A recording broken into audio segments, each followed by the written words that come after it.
Do you remember my son? An all-star wrestler? He's good. He shot himself in the heart. He's a scumbag.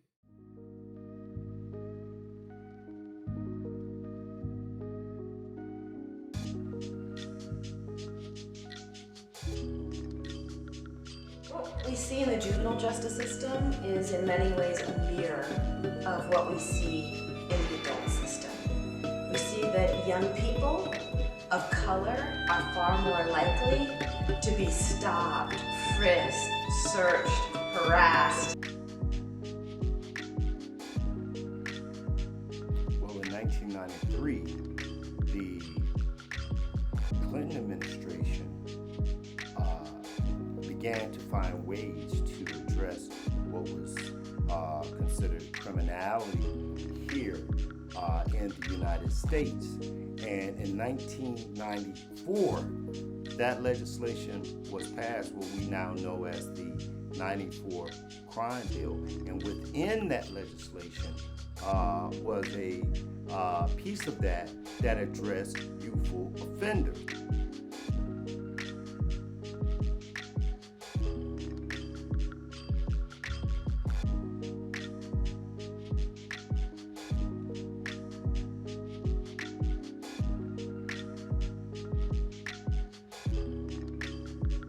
It only takes one event, one stop by the police, one interaction, one stop and frisk to change the trajectory of a poor black child's life.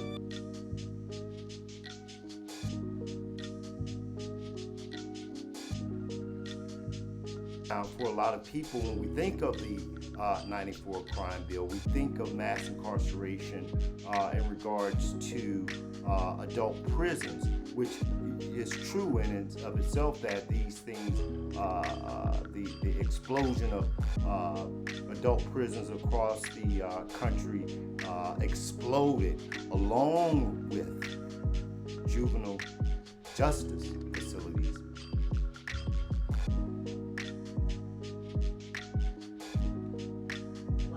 Brown young person who is 16 and engages in a behavior that we think requires punishment, we think that black or brown young person should be sentenced as an adult.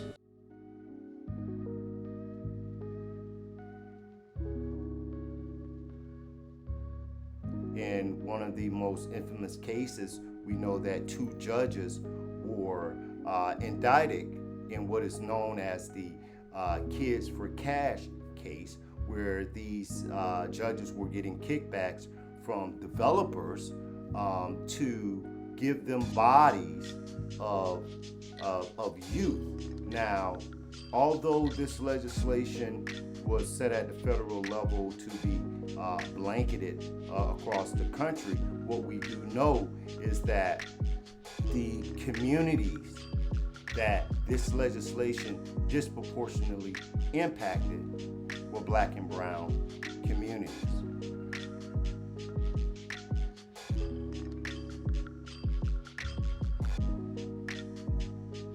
Zero-tolerance policies in public schools are resulting in more kids landing in juvenile hall, and studies show poor minority students are getting caught in the so-called school-to-prison pipeline. If police treated, young white kids in suburban middle-class neighborhoods and upper middle-class neighborhoods the way they treat young kids in the hood, we would be having to build juvenile prisons all across this country.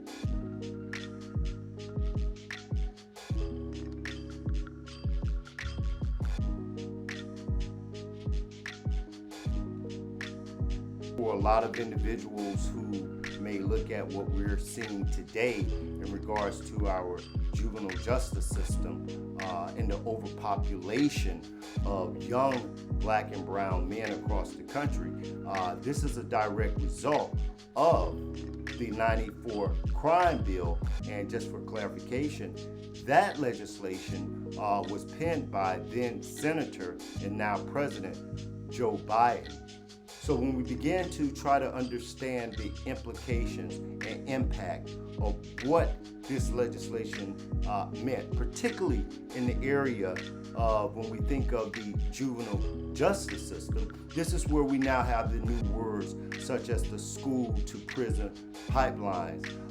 This is where we began to look at how the life chances of those individuals who were impacted by the juvenile justice system, or even more so, just the contact with law enforcement, their life chances decrease dramatically for a lot of communities across the country, and a lot of youth. What they began to see were schools that were already in poverty-stricken communities that were already struggling to meet the standards for educational achievements. These now underfunded schools were becoming what we like to call military camps. This is where we began to see the policing and justification of violence that were in these schools and in these communities. And although it was said that these schools were in these high-risk communities and they were protecting the students, what we began to understand, and as we've seen on countless accounts in regards to law enforcement within schools, we began to see a system utilized against those black and brown students. What we began to see statistically were students, particularly students of color, were being suspended, expelled, and arrested at alarming rates. Someone enters the juvenile justice system, there is a very strong possibility that they will be in the adult system. That means that their life chances aren't the same as they might have been. It means that their psychological well-being isn't the same as it may have been. You're a kid of color. Your odds of being watched and caught and treated harshly are vastly greater than a young white kid.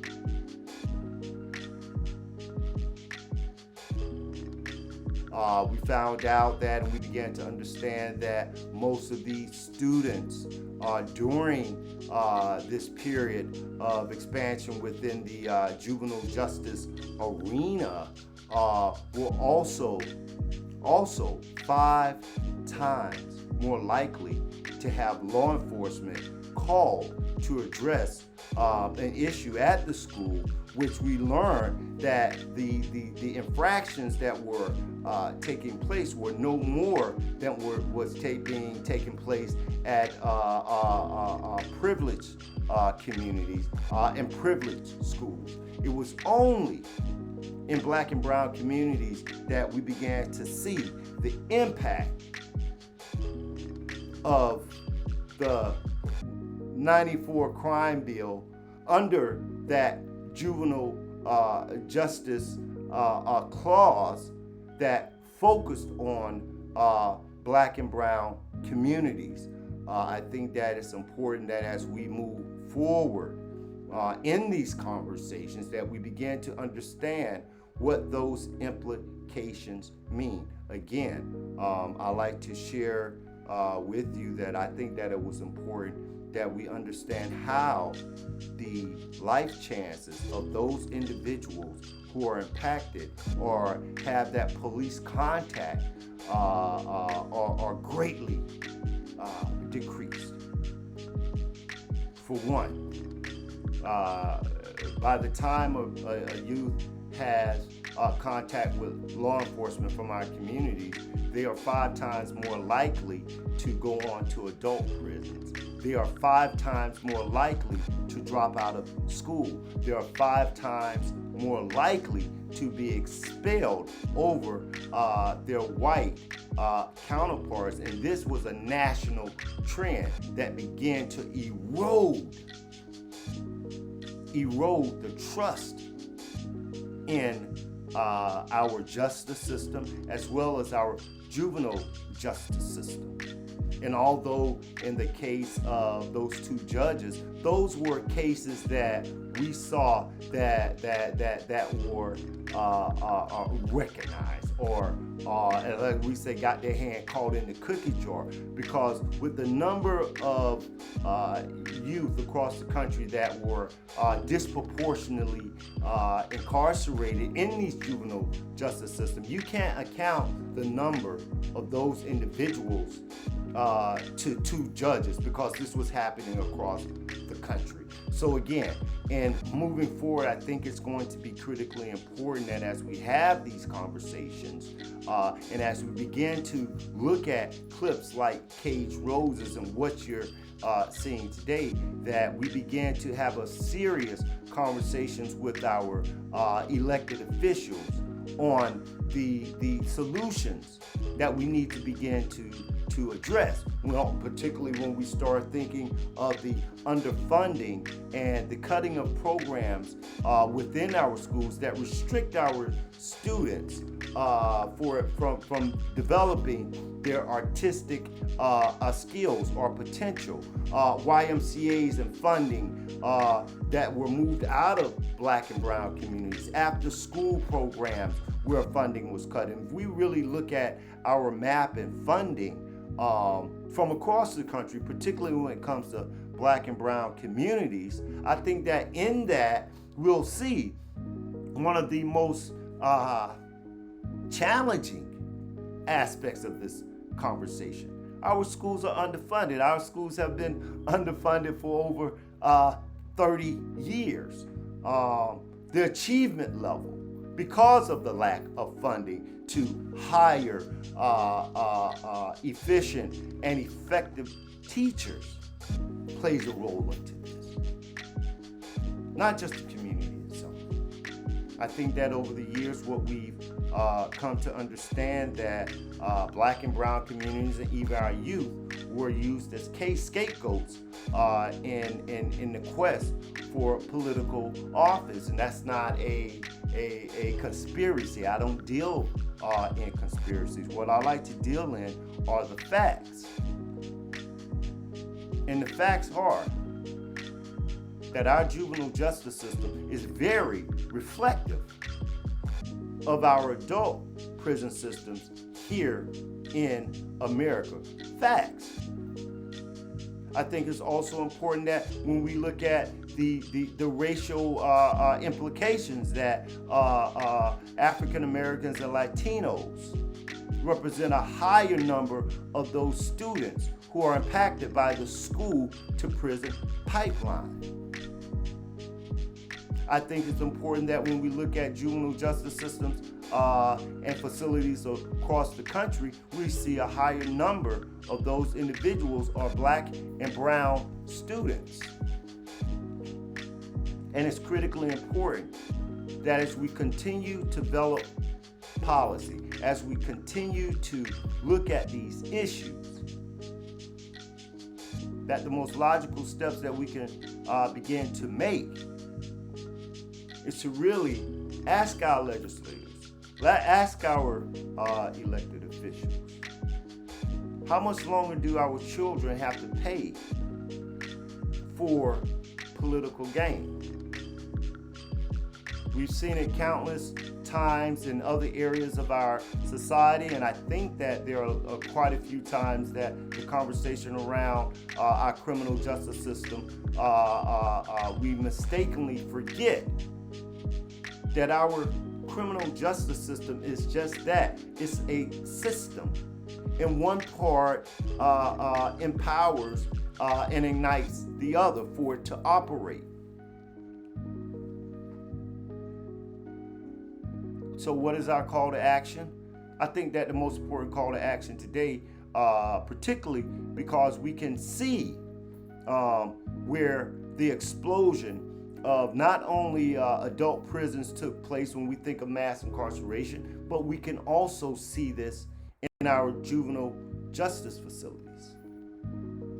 And I think that it's imperative that we begin to address our current administration to really focus on the repeal of this the 94 crime bill, and to use executive powers or executive orders in any capacity to to roll back some of those policies that are in that legislation to address what we see now in our justice system here in America.